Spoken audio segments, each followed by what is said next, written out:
Welcome to Against the Spread once again, where us from Sportsnet, from our homes, break down NFL picks for you against the spread. And we, so far, knock on some wood, have been pretty good.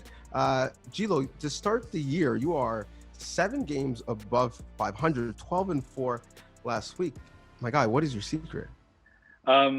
Not second guessing myself. Go with my gut and then depend entirely on luck. I was also a couple last second touchdowns from winning 14 games. So yeah, a good week. I mean, an absurdly good week. Well, trust that gut once again. Let's start in Florida for the Thursday nighter. Miami going to Jacksonville. I've been a bit surprised by these two teams, both positively by the Jags and a bit negatively by the Dolphins. Jacksonville is -3 favorites at home. But in Florida, they will have a little bit of fans. Who do you got in the 8:20 p.m. Eastern Thursday nighter? Yeah, first of all, I would like to say that I'm way more optimistic about Thursday nighters and the quality of Thursday nighters after last week's banger between the Bengals and the Browns. That just put me in a mood to be excited for Thursday night football. And this one looks like kind of a dud, but I think the teams are equally matched up. That I think it could be a good one. In terms of the spread, I think if this were any bigger than 3, I'd probably lean Miami, just because, like I just mentioned, I think these teams are pretty equally matched. But with it being 3, I do like the Jags here, and that mostly comes down to quarterback play. I think Gardner Minshew has been so efficient and played really well within that offense for the first couple weeks that I think that's what's going to give Jacksonville the upper hand in this one. So I think it's going to be tight, but I think 3 is a good number, and so I'll take the Jags. Yeah, I'm actually going to go with Miami. I think the Minshew magic eventually is going to run out, so you're just waiting to see what week that's going to be the case. I'm thinking against a really good secondary in Miami, that might be the case. I do think that Miami has been a bit disappointing, but I also think, to start the season, they've come up against pretty good competition in both the Bills and the Patriots. And so these teams to me are pretty even, and that's why I'll take the points and I'll take the Dolphins. Again, 2 teams somewhat tough to get a read on because they've been Jekyll and Hyde in some specific games, never mind, over the course of the first 8 quarters. The Washington football team is heading to Cleveland to face the Browns, and Cleveland are 7-point favorites at home. Who do you like on Sunday between these two? There's been a lot of talk since Thursday about Kareem Hunt and Nick Chubb, and it's been said time and time again, and I'm going to say it again because it's the reason I'm making this pick, but this is the best backfield duo in the NFL, and I don't think it's really close. And if they're able to establish the run like they did on Thursday night, I don't think Washington's going to have an answer for them. I think Washington, their record looks a little better because they had one really dominant half against a disappointing Eagles team from that defensive line. So I think if the Browns can establish a run and they can take the pressure off Baker Mayfield, I don't see how Washington can really keep up here. So I like the Browns by a touchdown. I think at home with a little bit of juice after last week's win, I think they're gonna beat this Washington team probably by double digits. Well, they better establish that run because we've seen historically that when they don't have the play action pass game and they are in second and third and in medium to long, Baker Mayfield has struggled, and he's specifically struggled when under pressure. And who has shown early in the season they can really pressure the quarterback, Washington. So I think matchup-wise, this isn't a great one for Baker specifically because he drifts a bit when he's under pressure, which is why he's got the worst TD to interception ratio since the start of last season. 4 of the other top 5 guys in that list are no longer starting at quarterback. And I don't think there's a threat for that to happen in Cleveland, but I do think Washington specifically will be able to dial up some pressure and make that game a little bit more interesting than maybe you'd think looking at the two deep rosters of both teams. I think this game will be interesting, and not just because the contrast in styles of their coaches, but the contrast in styles of the actual teams on the field. And styles do make fights, and I'm talking about the Raiders going to the Patriots. New England, after a close one versus Seattle, still favored by 6 at home. Who do you like in the game that's basically Chucky versus the hoodie and Bill Belichick? This is a tough one. And I probably wouldn't have said that before last night's game, where the Raiders surprised me. I don't know about you, but like I said last night's game would be or Monday night's game would be a measuring stick for this Raiders team. And I mean, I think they're measuring up, and they could be, maybe not, I don't want to overreact, but maybe not a top tier AFC team, but a team that could be in contention for those wild cards. So they come up against a Patriots team that looked really good with Cam Newton, but Cam Newton is kind of all that they've got. So I wonder, if Cam Newton has an off game, where they go from there. And I think what this might end up coming down to is just a slugfest. This might be a slugfest between these two teams. And so I kind of expect it to be kind of low scoring, and, a lot of the run game. So I'm going to take the Raiders. I think they're going to be able to keep it close because of that. Control the ball, lots of passes to Waller like we saw on Monday night. And I think they end up being able to keep this tight. I don't know about winning it, but I think they can keep it tight.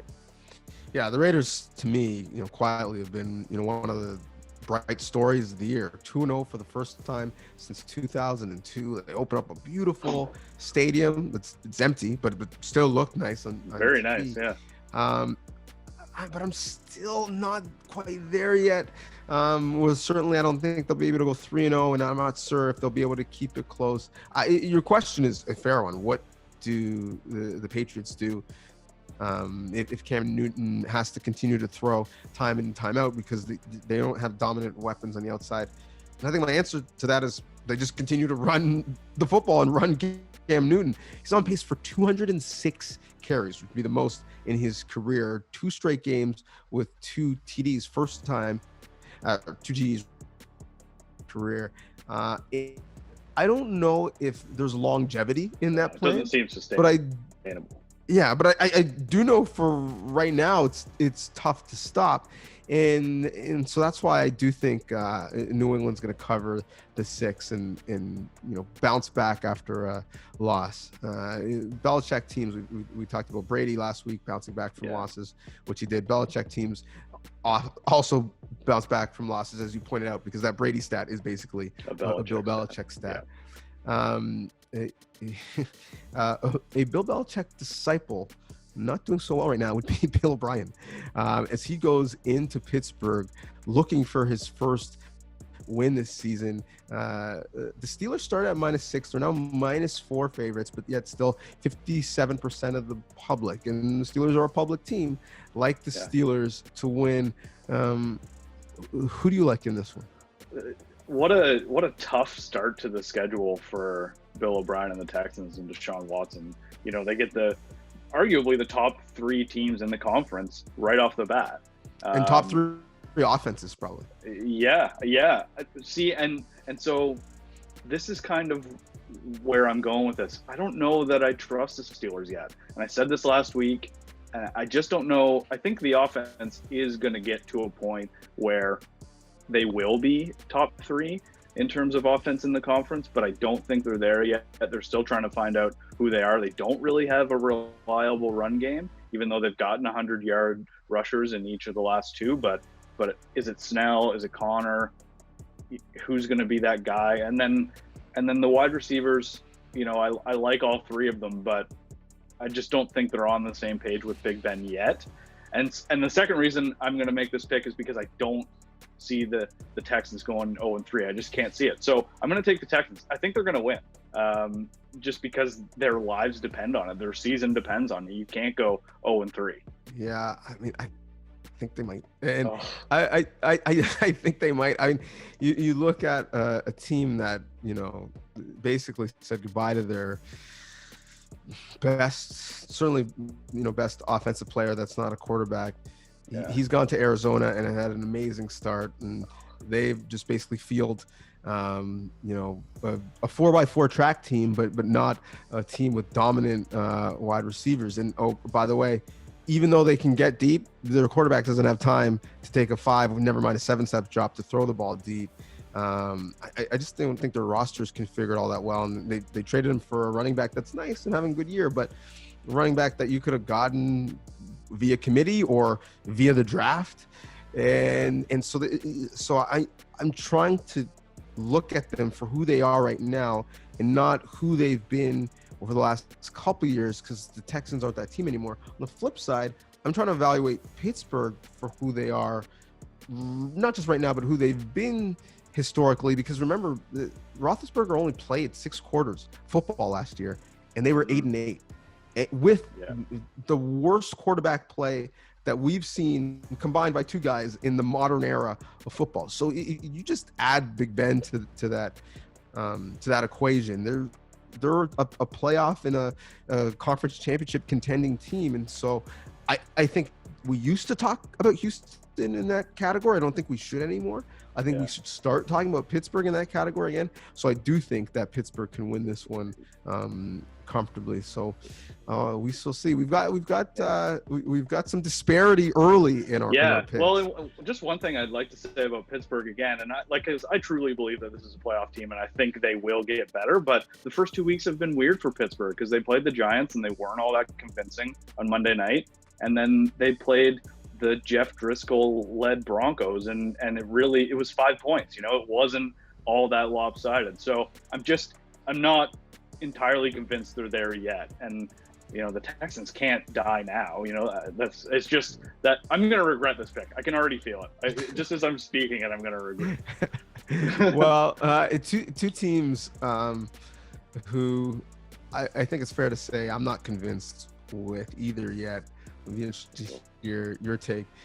Tennessee goes to Minnesota, and their road favorites by 2.5 points in Minnesota, who has historically had somewhat of a home field advantage, although again that means nothing this year. Can Minnesota get off the snide and start to play better, or do you see them potentially going 0-3?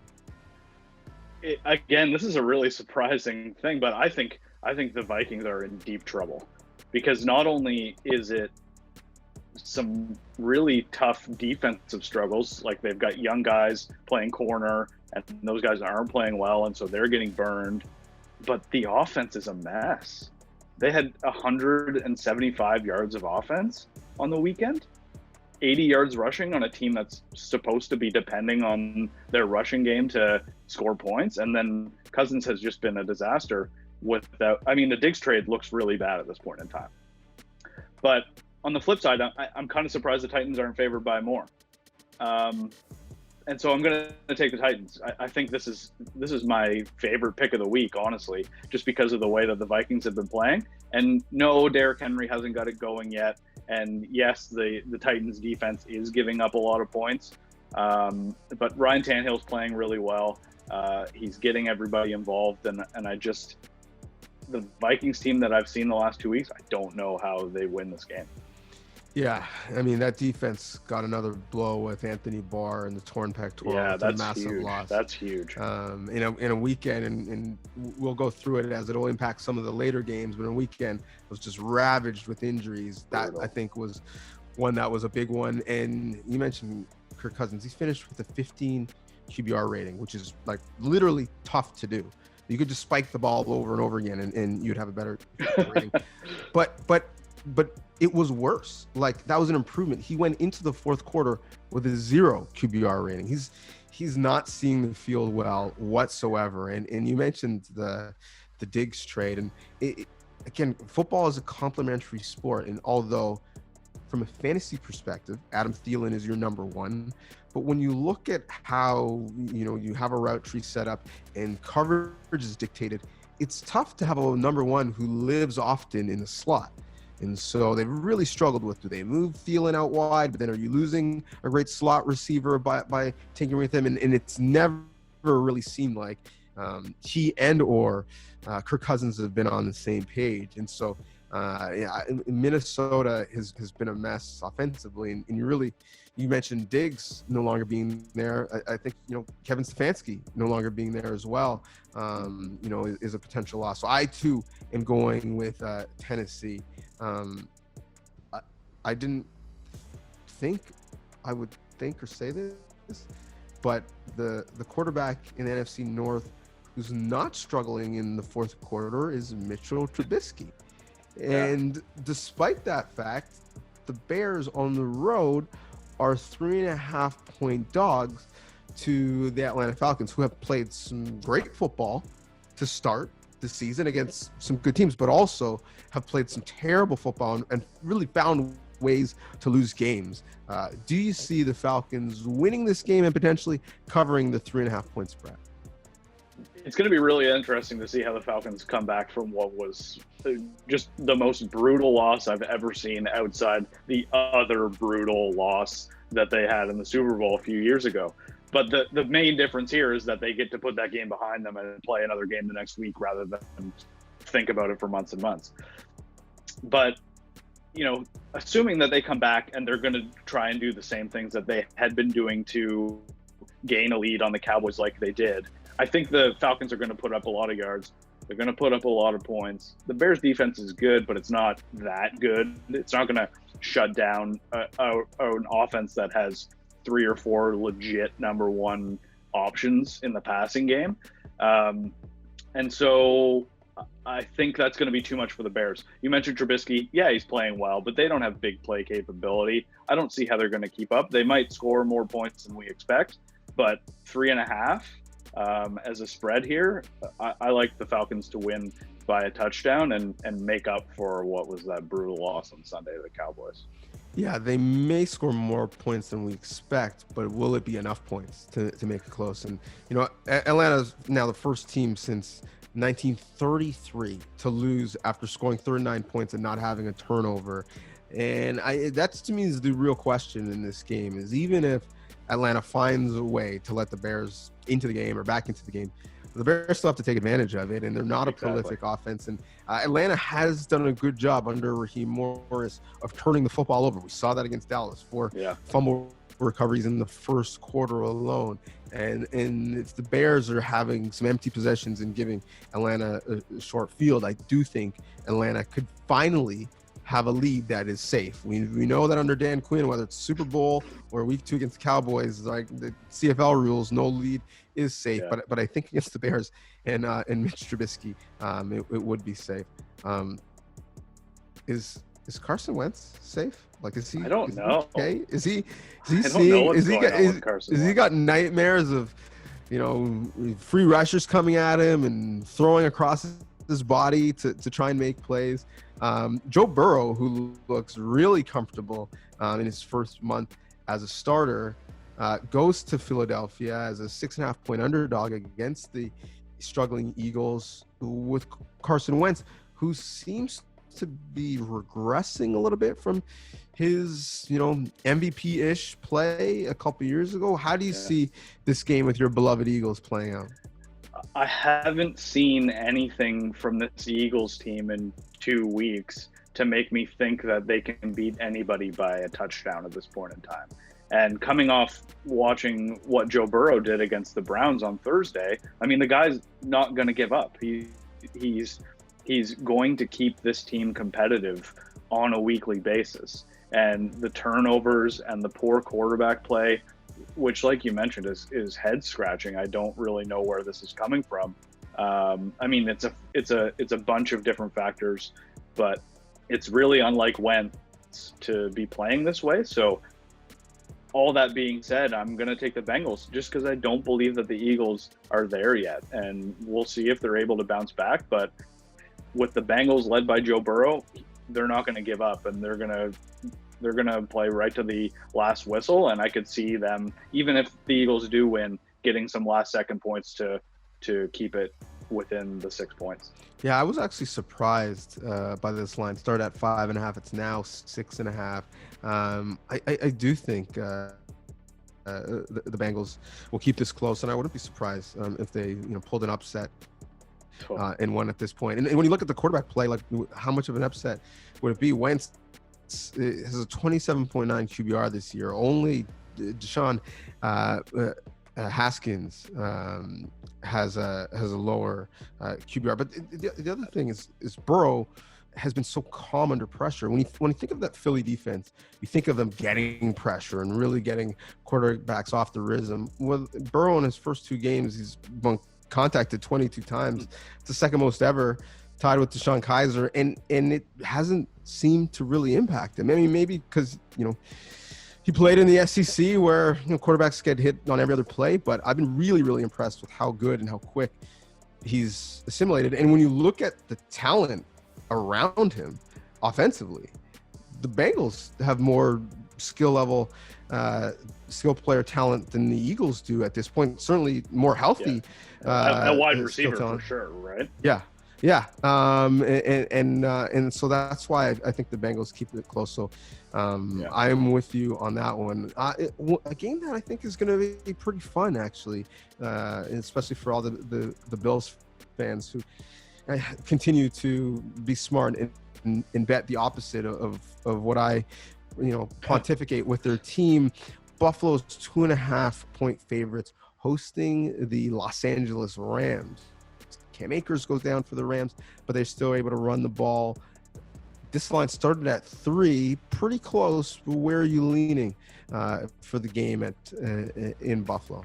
I was a little surprised when I looked at this last night. I'm not sure where it is at now, but a lot of the public were going with the Rams, like over 60% when I looked at it. And that surprised me a little bit because the Rams have been good. The offense is undoubtedly better than it was last year for sure.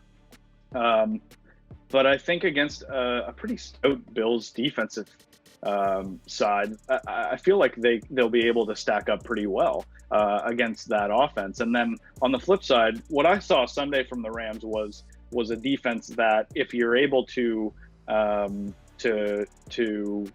neutralize Aaron Donald, which sounds hilarious when you say it because it's easier said than done, but the Eagles did it. He didn't end up being a huge factor in that game. Then the offense can move the ball. I really do think that they're a little bit vulnerable there. And the way that Josh Allen is playing right now, I think they can take advantage of that. So I like the Bills to win this game at home. I think low key, like if this Monday nighter that we're going to talk about soon wasn't happening this week, this is probably the game of the week in my opinion. But I do think the Bills have the capability to beat the Rams. I agree, and I'm going with the Bills too. First time since 92-93 they started 2-0 in back-to-back seasons. As much as we give a lot of love to Sean McVay, we should give some love to McDermott, who started well. Listen, I still don't trust Josh Allen. He'll make a brilliant play and then a boneheaded play. Sometimes he'll do both on the same play. But I do think that defensively Buffalo is pretty stout. The Niners have a very stout defense. I'm not really sure what's left of that defense after they were crushed and crippled due to injuries. But the Giants also shared in some injury misery as Saquon Barkley out for the year with torn ACL.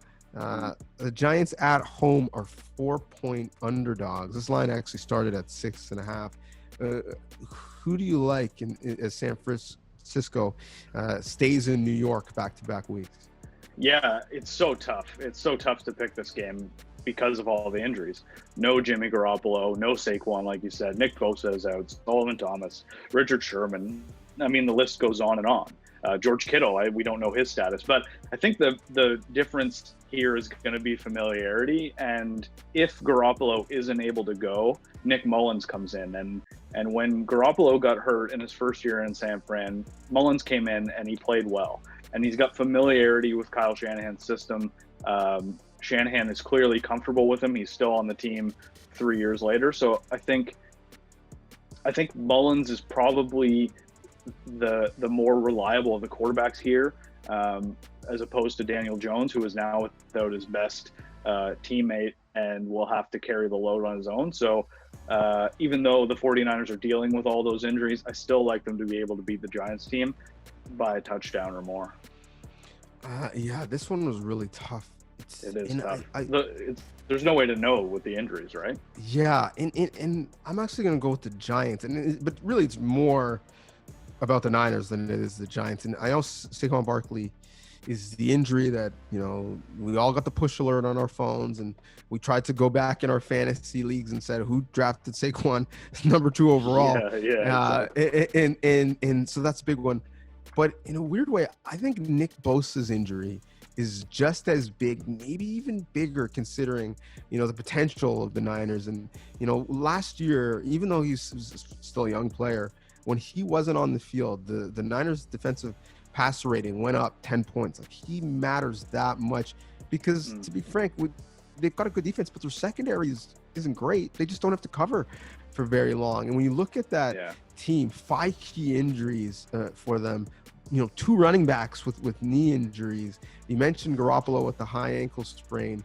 And it's not just that their current players are injured and are not going to be able to perform.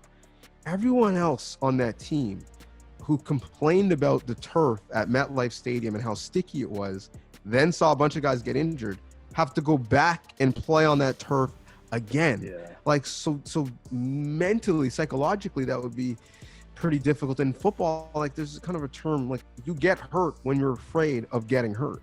And so I just wonder how much, their angst with the playing surface, factored into their performance and potentially their performance playing there again and thinking about it all week and watching TV and seeing the injuries all week. So I do think, listen, Dion Lewis is not going to be Saquon Barkley. That team is going to really struggle. No. Wayne Gallman's not going to be Saquon Barkley, even though people are feverishly, adding them on the waiver wire, making ridiculous bids for them. But I do think that the Giants can keep it close and maybe even sneak one because, the Niners are a much better football team, but I just don't know what's left of the Niners. If they go in there and play again and a bunch of guys get hurt, like, the NFL is going to have to do something about MetLife Stadium. Like, that is inexcusable. Yeah, and from a scheduling standpoint, especially in a year where, the schedule is a talking point because of COVID, like, you have 2 teams playing there. So literally every week you have a game in that stadium. So it's a new turf that was put in this offseason, but again, everything is new with COVID. You didn't have preseason games on it. You didn't really have many walkthroughs or even practices on it, which is not that abnormal for a major stadium.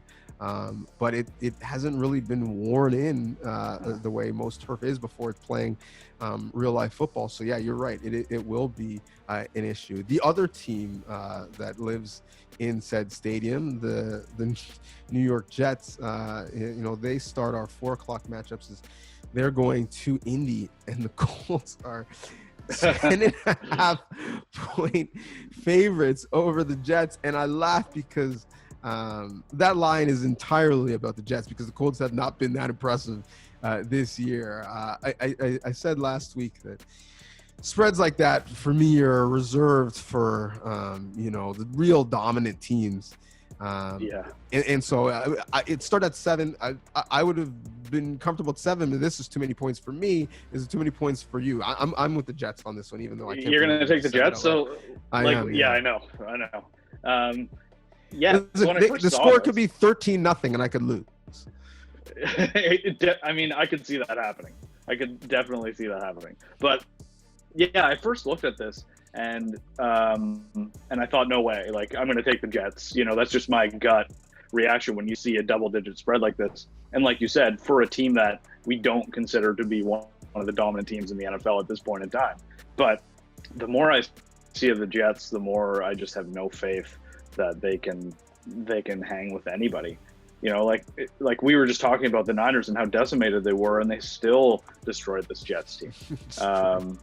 So, the Colts, They have a stifling defense. I think that's probably their strength at this point in time. They can run the ball with the best offensive line in the NFL. So, like you said, 13-0 could be enough to do it, and I could legitimately see that happen. I don't know how the Jets score more than 10 points here, so reluctantly, I'm going to take the Colts. I mean, my real advice would be don't bet on a double-digit spread, but if we're going to pick, I'm going to pick the Colts. Phillip Rivers hasn't looked impressive thus far with the Colts.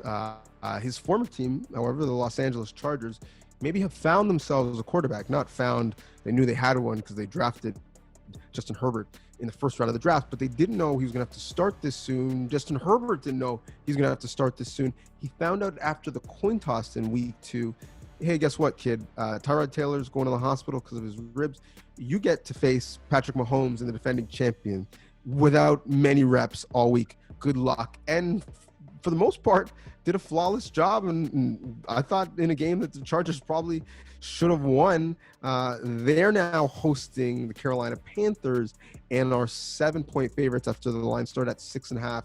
Who do you like in this one? Yeah, I was surprised to hear Anthony Lynn say that he would go with Taylor if he was 100% over Herbert after what Herbert did. I mean, my biggest concern with the Chargers is that the offense has no explosiveness to it, and with Herbert they had that. So we'll see who starts at quarterback, but I think either way, I like the Panthers. They've been a pesky team. They're a team that might be able to hang around. The McCaffrey injury obviously is huge, but I don't know that I trust the Chargers and Anthony Lynn at this point to be able to coach that team to a big win. Yeah, I mean, to me, I'm no disrespect to Mike Davis, but I just don't know how the Panthers run the ball and really sustain offense without CMC and McCaffrey, who's going to be out 4 to 6 weeks. And so in that case, I think the more offensive weapons in this ball game are on the side of the Chargers because Herbert looked really good. Keenan Allen, had a bounce back game after struggling in week 1.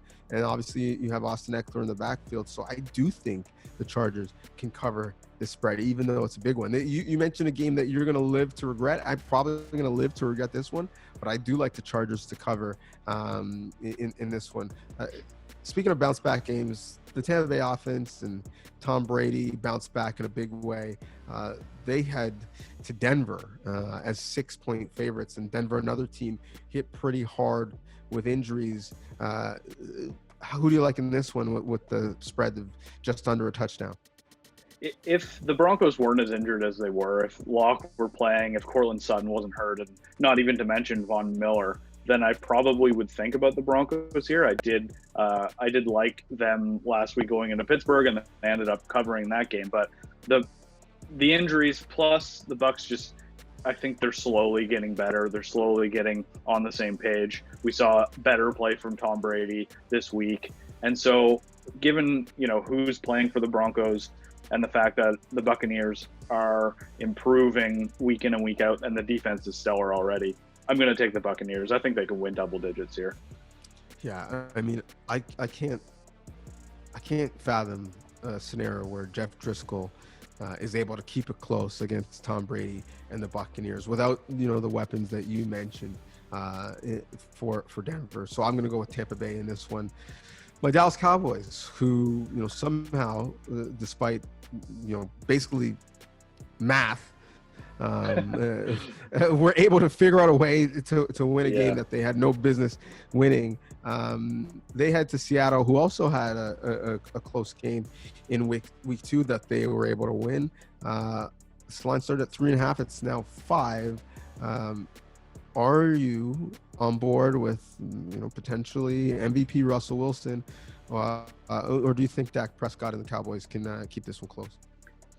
I think, I'm not sure what the over-under is. You might be able to tell me, but I think whatever the over-under is, 56. Take the over, because I think that we know the Cowboys' defense is struggling. The defensive line can't get pressure, and they can't cover really well. So Russell's going to cook again, and he's going to put up a lot of points.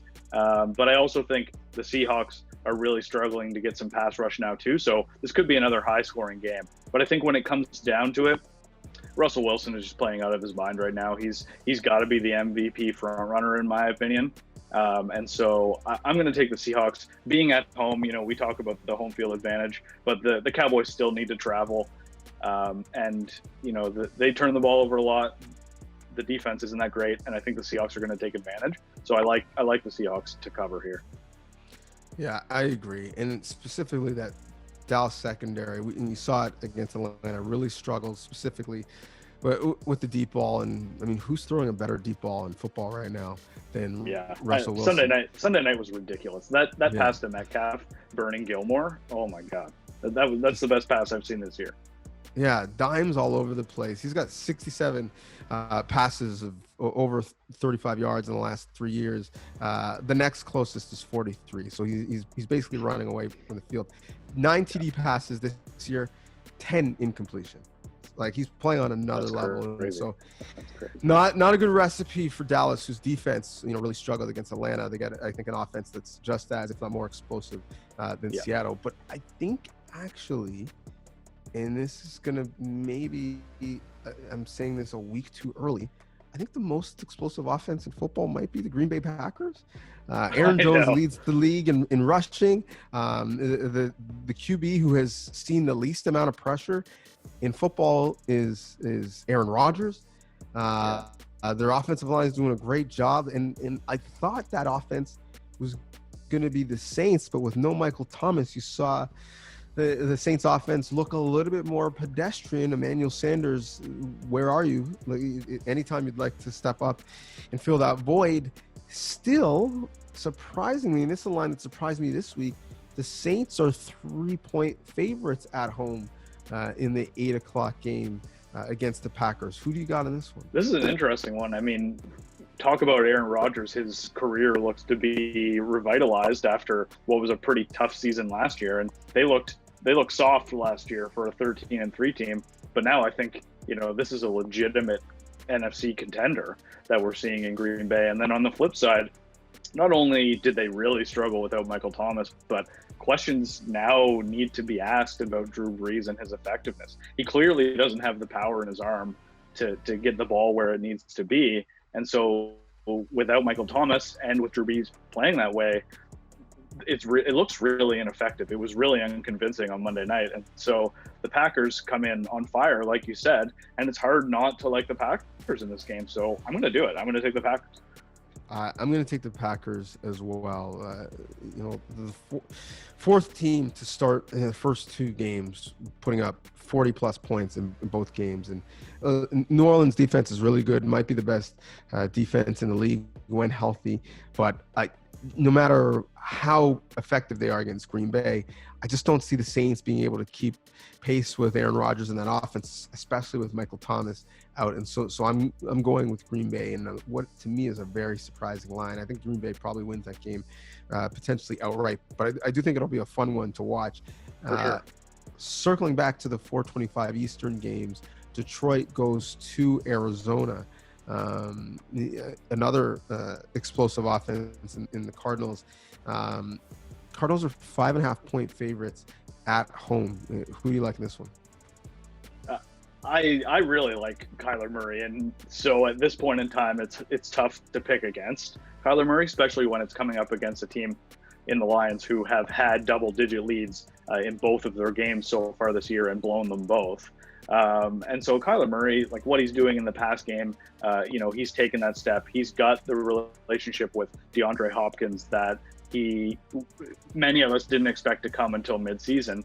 And the way that he's running the ball is amazing. His touchdown runs are so much fun. He zigs and zags and breaks ankles, and like the guy seems impossible to catch. And so, it's the Lions, I just can't take the Lions over a player like Kyler Murray and DeAndre Hopkins, players like that are playing so well so early on. I really like the Cardinals in this one. Yeah, I believe Matt Patricia was my pick for first coach fired, and so I have to be consistent. And fair. I have to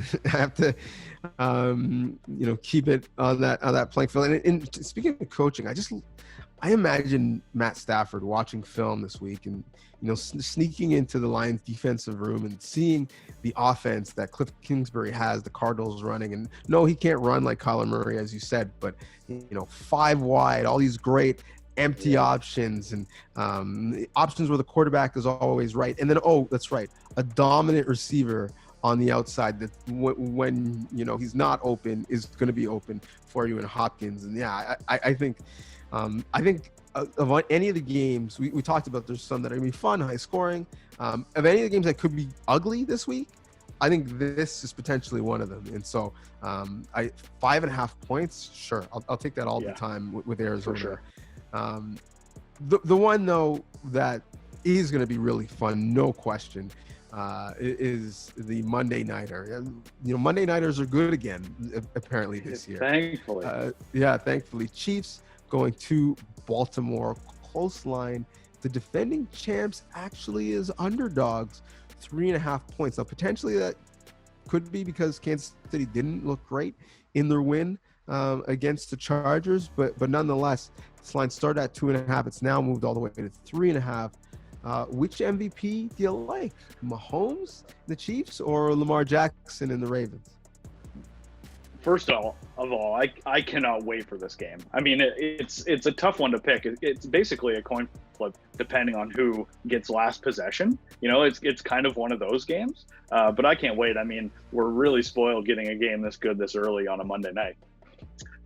But this early on, when I thought back on this pick, I kind of thought about the Chiefs and how we haven't seen, we saw them on the opening night dominate the Texans, but we didn't see like vintage Mahomes. They didn't pass the ball with the, the amount that they usually did. And then you mentioned against the Chargers, they struggled. I mean, Mahomes made some ridiculous passes in the end to end up winning that game. The touchdown pass to Tyreek Hill was mind blowing.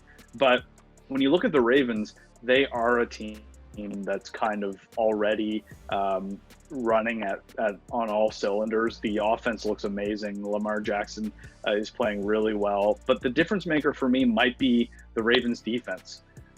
They've got two of the best corners in Marcus Peters and Marlon Humphrey, who create turnovers themselves. They've got really good linebackers, and the defensive line is playing better than they had all of last season. So thinking about that and the fact that the Ravens are at home, I'm going to take the Ravens, and 3.5 made me second guess it a little bit because I do think this game's going to be really close, but I'm going to take the Ravens. I'm going to take the Ravens as well, actually. And maybe I shouldn't be going against the defending champs and Pat Mahomes, but it's hard to bet against Mahomes anytime. Yes, it really is. At 100%. And then you're giving me points as well. He's an underdog. Exactly.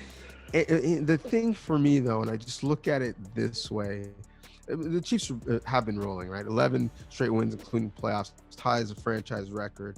But I'm just thinking, unless we believe they're going to run the table and go undefeated, which very well may happen, but you got to look at their schedule and find a loss somewhere.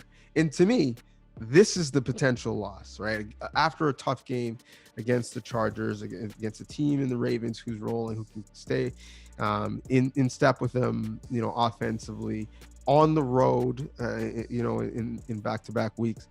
So I think if that streak's going to end anytime soon, it's probably going to be this week. And so I like the Ravens to not only cover, but obviously to win, as they're favored in this one. Yeah. It'll be really, really fun. Another fun note is that not only did we have good picks last week, our survivor picks were correct. So we're still in play. 1 for 1. Oh, amazing. Yes, yeah. Well, you bought back in, so I did. I'm back in. Yeah. Who you got this week as your survivor pick? Well, last week I mentioned how I was going to just follow the Jets around and pick whoever's playing the Jets, but unfortunately this week it's the Colts. And the Colts are the reason I had to buy back in after week 1. So I can't go with the Colts this week. So I'm going to go with Cleveland. They're playing the Washington football team. I really, really, really liked what I saw from them on the ground last week. I think that they have the potential to be dominant in this game. Whereas on the flip side, I don't really like what Washington's doing offensively at this point in time. So give me Cleveland as a survivor. And like I said earlier, I like them by the 7-point spread. I'm going to pick the Colts, actually. So I'm going to be the one who loses due to the Colts this week. I would say the best pick on the board is Arizona, but I've already chosen them. So if I'm actually playing by correct Driver rules. I'm going to pick the Colts. Hopefully they can figure out a way to just beat the Jets. And I can have the Colts pick done in the bag. Don't have to worry about them again. Hopefully we see you again in this very space. Continue to watch, like, favorite, share, subscribe, and continue to enjoy watching the games. Hopefully our picks add some enjoyment to them as well. Thanks for watching.